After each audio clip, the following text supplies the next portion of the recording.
Apat na lang ang nalalabi sa FIDE World Cup 2025. Semifinals na po. Nagkakaubusan na. Pero bago ko pupuntahan yung ibang laban, kasi nung round number 4, magkalaban po si Sam Shaklan at si Daniil Dubob. Ano bang nangyari sa kanilang tiebreak? Natabla po yung dalawang standard. Ngayon po, ito pong first game nila sa tiebreak, puti po. Ito pong si Sam, itim si Dubob. Anong nangyari? D4 tinira ni Sam. Sinagot ni Dubob ng knight F6 yan. Nag C4, E6, knight lang po sa F3, nag D5, and then nag knight to C3. Hindi po siya nagkatalan, no? Nag knight C3, sinagot ni Dubob ng bishop E7 pa rin. Bishop to F4 naman, nag castling E3. Tapos, B6 lang para makalabas po dito yung bishop. Ngayon, pagka B6, nag-queen to C2 agad si Sam Shaklan. Nagtataka kayo sa mga ganitong opening po, hindi mo na ginagalaw to. Kasi once you galaw that, kakainin to, matetempohan. Kaya queen muna, tapos magro-rook pa nga yan minsan dyan eh. Hinihintay yung timing. Pag kinapture mo, kain na ganon. Anyway, nag-bishop to A6 po yan na sinagot po ng capture, di ba? Pinalit. Pagka-takes, kinapture po ni Dubob yung kabayo or yung pawn ng kabayo na tinirahan ng H4, pusang gala. Ito na naman si Sam. Preparado si Sam. So pagkatira po ng H4, aatake. Ang gusto niya sigurong gawin dyan, pag tumalong ka doon, may capture na ganon, mabubuksan to, ayun yun yung gusto niyang hataw. Anyway, Dubob, kinapture lang po yung bishop na binawi po ng hari, and then knight takes F4, binawi po ng pawn. At unang tingin, teka lang, ang ganda ng posisyon ni Dubob ba? Pero alam niyo ba, according sa engine, slightly better pa to sa white. Kahit na po may isolated pawn, may double pawn, ay pusang gala yung mga atake doon na paparating, medyo nakakatakot. At ang bilis tumira ni Sam. 16 minutes pa si Sam, si Idol Dubob, 11 minutes na lang. Tumira po ng knight D7, develop lang si Dubob. Nag-rook to D1, and then nag-C6 si Dubob para hindi po may tulak. Plano kasing itulak, na sinagot naman ng F5. Grabe. F5 lang. Pero sa pagkakataong ito, nag-isip na si Sam. Ang F5 po na idea is pag kinapture mo, kakapture ka lang dito, tapos mamaya pwede tumalon dito yung kabayo. Alam nyo yun, may pressure na binibigay na sinagot ng capture na nga, tapos kinain, and then nag-knight lang po sa F6 na sinagot ng knight to E5. Ayun pala, may talon din doon, may pressure po dito eh. Dinipensahan po yan by rook C8 na sinagot ng H5. Ayan na po. Talagang aatake na itech. Na sinagot lang po ng bishop to B5 na mali. Ibalik lang po natin na. Ang sabi po ng engine, bago pa maitulak, stop mo na yan. So, nag-bishop to B4 po. Na ang pinaka-idea niya naman siguro, patayin na natin to, talon ako na ganon, hamunin natin na ganon. May mga ganon po sigurong plano. Pero, ang ginawa po ng kalaban, nag-rook to H3 lang, umangat lang yung tore. Grabe, pressure rin dito. Delikado si Dubob. Lamang pa ng 5 minuto halos. Ito pong si Sam. So, tinirahan po ng bishop takes to C3. Sinagot ng pawn takes, and then nag-H6 na nga. Saka po siya nag-H6, para walang ganon. Oo, para walang ganon. Siguro pwede din kasi ganito pressure dito Anyway, pagka H6 nag-C4, sinagot po ng rook to E8. And then G4, ayan na. Medyo nakakatakot yung posisyon ni Dubob. Given na meron na lang po siya 6 minutes on the clock. Sinagot po yan ng rook to C7, number 1 engine move. Okay, para yung knight pwedeng gumalaw mamaya, depensado to kung sakali man. Ang ginawa po is nag-rook to E3 na sinagot ng queen to C8 na palit-palit lang. And then pinalit na nga. Maganda po ang nangyari sa palitan na yan. Yung atake medyo hindi mo maramdaman. Pero lamang po ang puti dyan. Dahil sa kanyang space advantage, may weakness pa siya dito. Hindi po kasi ito maitulak dahil itutulak magkakaroon ng pass pawn. Yan yung problema ni Dubob. At pati oras niya problema. 4 na minuto ang kalamangan ni Sam. Tinirahan lang po siya ng A4 na sinagot ng rook to D8 na sinagot ng king move lang. Tapos nag-knight to D7. Pinapalit yung kabayo. Ayan, maganda mapalit yan. Pero hindi, dinipensahan. Siyempre, pag kinapture mo yan, hindi kagandahan yan. Example po kasi, i-takes mo na ganon, F-takes, magkakaroon ng pass pawn. Kaya hindi po pwedeng capturein. Lamang daw po ang white talaga doon. Ang ginawa ni Dubob, knight to F8. Iikot na ganon. Kaso, tinulak na Wala. tinulak na boy. O, pasado kakainin, takes, and then, chumek na lang, boom, boom, umangat yung tore. Ang iniisip ko una ito eh, pero mali po yan, may ganun kasi, no? Kaya ang ginawa is yun, para hindi na lang maitulak, na tinirahan ng rook to d4, para magganon at talagang maitulak, na sinagot ni Dobob ng mali. Tumira po ng knight to h7. Mali pala yan. Maganda yung idea to eh. Pressure doon. Kaso may knight na ganun eh. Ibalik ko lang ng konti. Ang sabi ng engine, rook to c5, do not allow this. O at least pag nag-rook c5 ka, hindi magganon kasi maka-capture to. Baka magganito para talagang matuluyan pa rin maitulak, eh tirahan mo daw ng b5. Ayun no. At ang mangyayari daw po sa ganitong posisyon, kahit na maitulak niya yan, it's okay kasi may pass pawn ka din sa kabilang banda. 'Di ba? Pwede ka daw knight e6 o papipilitan mapalit pala, no? O, tapos pwede ka na magtulak din doon kung sakali later on, no? Mamaya, balik natin doon. Kaso, ang ginawa nga is nag-knight doon na mali. Kasi pagka knight to c4, tumakbo, tulak, wala. Tapos ang laban. Actually, hindi pa nga best yung tulak eh. Ano bang best? Rook to e7 daw muna eh, bago itulak eh. Yun nga lang, tulak is lamang pa rin. So, bumalik knight f8 para depensahan yung tulak pa isa. Pumasok na yung tore. Ayan, parang ganun din nangyari. Nag-knight to e6 and then nag-rook to e4. Tumira po ng a6. Aba, pati yung a6 binigay yung pawn. Pero okay lang yan, may ganun. Ngayon, bakit kailangan yung a6? Bukod sa sinasalba, gusto niya po makapag b5. Anyway, tinirahan lang po yan ng d7. Napakagandang tira. At chumek, umangat or bumaba, nag-king f8, dinikitan yung tore na kung saan abay. Tapos na palang laban dyan. Balik lang natin, no? Ano bang tama tira? Wala eh. Wala eh. Titirahin ka talaga ng ganun eh. Kaya kailangan mong dikitan eh. Ngayon, bakit siya tapos? May check eh. 18 seconds na lang kasi si Dobob eh. Kinapture, takes, capture, boom, one piece down. Pero lumabang pa yan si Dobob. Tumulak sa'yo na yan. Kinain, takes. Oh, sinacrifice, so takes. Okay, nabuhay pa kahit papano. Pero pagkatira doon, tumakbo yung king, walang may tira, sugsong po yung knight, kinapture, and then pinin. At eto po, ang panapos ni Sampang. Grabe, sinacrificean. Si Dobob, sinacrificean? Pagka-takes kasi, iyon ang magpaparesign. Hindi aabutan yung pawn. Promote, iyakan tayo. Walang sacrifice na nagawa si Dobob. Talagang napaghandaan siya ng gusto. Hanip na yan. Alam na alam niya sa mga ginagawa niya sa buhay niya. Anyway, that's game 1. Hindi pa tapos ang labada. Anong nangyari game 2? Puti naman si Dobob dito. Tingnan natin kung makakabawi. Knight F3 pinili. C4, C5. Ay, grabe naman. Ba't yan? Madaling itabla to eh. Ayun na nga nangyari. English lang na may pagka-symmetrical. Pero, ayan, parehong-pareho. Chumek, gumanon, kinapture, umatras, at nag-endgame. Wala, mahirap to pag ganito. Bilis tumira ni Sam, 16 minutes. Grabe ka preparado tong taon to. Nag-king move. Open file. Ang bilis tumira ni Sam. Ayan, napalit lang mga pyesa. Ayaw nga kainin para magkaroon sana ng imbalances eh. Check. Lumapit. Libre yung pawn Hindi pwedeng tikman kasi mapipin ka ng ganun. No? Kaya umatras muna kaso may ganun. Grabe. Tambak sa oras si Dobob. Pusang gala. 4 na minuto. Kakapilit. Ayan At ito pa very equal. As of the moment, yung ayaw ipalit ni Dobob. Talagang guguluhin niya yan eh. Hindi papalit yan. Yun lang nakarangan. Ayun na, napalit yung kabayo. Ay, nako po, same side on pawn, equal. Umapture, pero pagka ganun, wala. Hindi mo madipensan eh. Pag nag-king move ka, gaganon lang.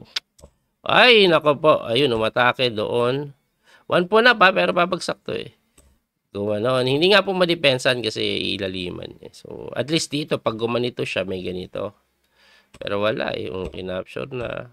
Ay, grabe Hinamon lang. Pero ayaw. Binigay na nga yung para may check sana doon. Pinipilit ni Dobob of course. Pero this is very equal. Wala. Sobrang tabla po ito. So, wala na yan. Rook endgame, same side. Lugi ka pa sa time.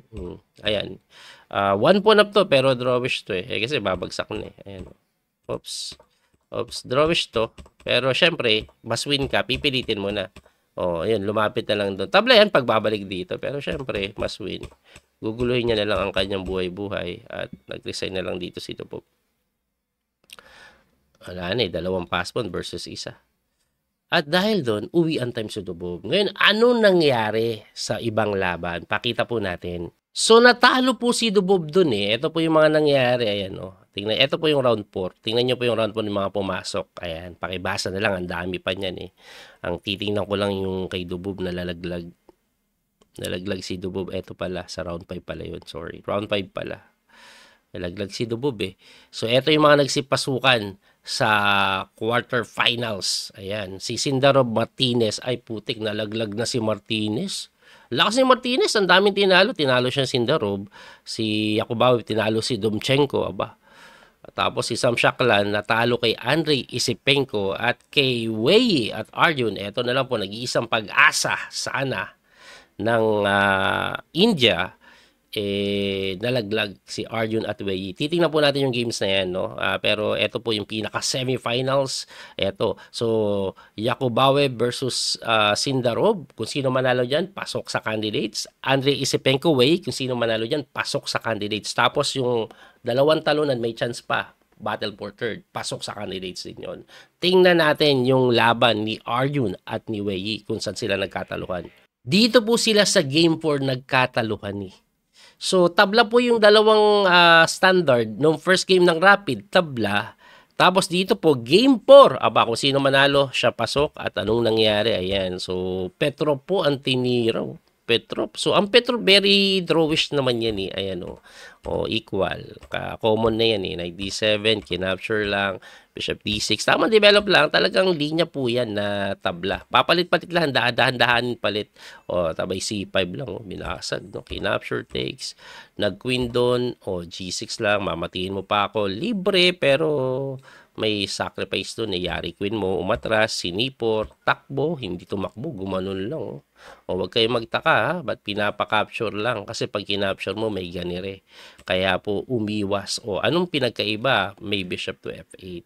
So, pagka bishop po doon, pagka tira to doon, inatras yung bishop. Okay, pinalit yung reyna lang. Alright, okay. This is good. Equal. O, napalit lang yung mga piyesa. Umatake sa king side. Pero ako gusto ko na konti dito yung black ha. Dahil double pawn. Anyway, umatras yung bishop, pinapalit. Okay. Atake sa king side, oh. Hining mo ba?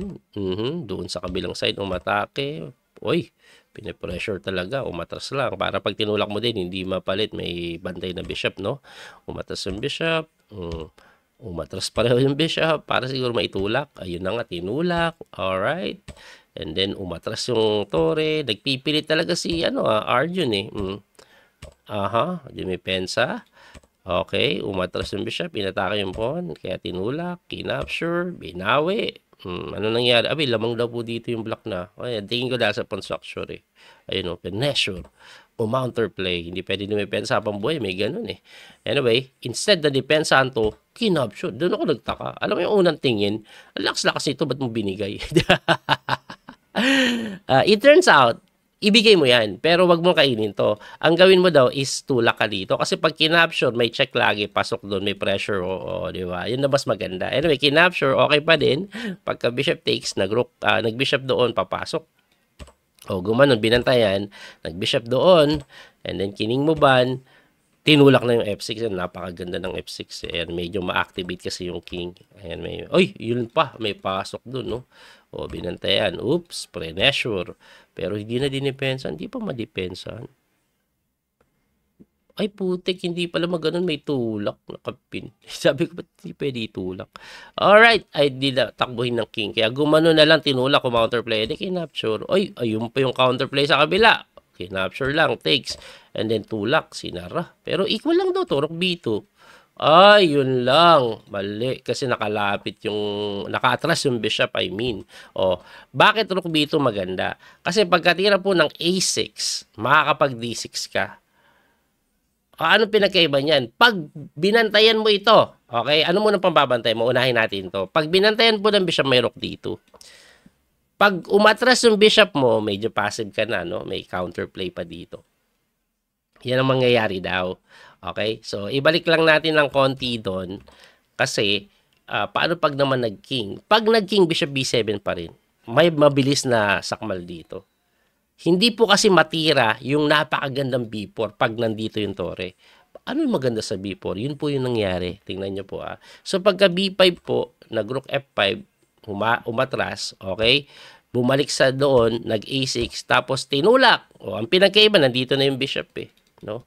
So basically, pagka king move, kung babalik ka dito, maharangan. No? Ngayon, kailangan niya po kasing nandyan siya sa may B2 dahil sa B4 idea. Bakit? Kasi pagpunta doon, para sana, alam nyo na, dalihin ito, naharangan na nga, mali pa pala yung harang eh. King D7 daw best eh. Pero okay lang, ito, winning pa rin naman, di lang siya number 1 move. Nag-rook doon at eto na, nagawa na po yung pangarap dyan later on. Ay, pusang ka lang, hindi ginawa. Akala ko magaganon na eh. Magkiking move na eh. Pero umilalim, talagang binabantayan niya, no? Anyway, gumanon. Eto na. Eto na yung sabi ko. Sa wakas, magagawa na. Chumek, hindi pa rin nagawa. Pero bakit kailangan chumek? Pagkabalik kasi ng bishop doon, bumalik yung bishop doon, tumakbo yung king para mawala yung pin, kinapture na yung pawn. Abay, pinabagsak lang yung pawn. Ay, segundo-segundo na lang kasi sila. Nagkakablandiran. Anyway, winning talaga eh. Ano magagawa mo? Pero kung hindi siya bumalik, anong tira niya? King F4. May kain dito eh. Diba? Teka lang, hindi pwede makain. Wari, King F4. Anong gagawin? King F6 lang. Ay, pusang gala. Pagkatulak, G5, mate. Walang iya. Oy, may gulay. Mamatiin pa lang ganun. Tapos gaganito na lang daw next move. Or kain doon. Wow. Anyway, balik tayo sa nangyari. So, Chumek, umatras, hinarang na naman, at eto, hindi na po madipensahan. Hindi na madipensahan, no? Wala nang counterplay. Kining mo ban, kinapture. At dito na nagawa yung sinasabi ko, ayun. Tagal nangyari. Pero nangyari pa rin. Di ba? Yan yung sinasabi ko, di ba? Kaya ayaw po yun, tuloy-tuloy yung passpon bigla eh. Check, manlilimas na lang yan eh. Oops, kinain na nga lang para simple. 20. Alam na this. Alam na this. 2 passpon eh. Di pa nag-resign si Arjun, no? Wala, siya na lang nag-iisang pag-asa ng India, nalaglag pa. At eto na nga, yun na nga po ang quarterfinals, no? Magkalaban, Yakubaev, tapos Sindarov. Wei laban kay Isipenko. Abangan po ninyo yung mga susunod natin na video. Muli ito pa yung Coach PD Master Daniel Causo. Grabe po itong FIDE World Cup na to. Dami nalaglag. Yung natitira, Wei na lang. Usually, at least sa 4 na magse-semifinals, 3 dyan yung top 10. Isa lang yung hindi. Parang nung nakaraan, di ba, ang semifinals is Magnus, Fabiano Caruana, Pragnananda, tapos si Abasov. Di ba, yun yung semifinals na nakaraan. Pero ngayon, tingnan nyo, nag-iisa lang si Wei. Tapos, ang kasama niya, hindi naman mahihina. Sindarov, Yakubaev, and ito pong si Isipenko. Pero, yung mga malalakas kasi aga nalaglag eh. Like, grabe. Abangan na lang po natin yung mga video. Hanggang sa muling pagkikita. God bless po. Don't forget to like and share, follow, and subscribe. Bye-bye. Salamat sa support.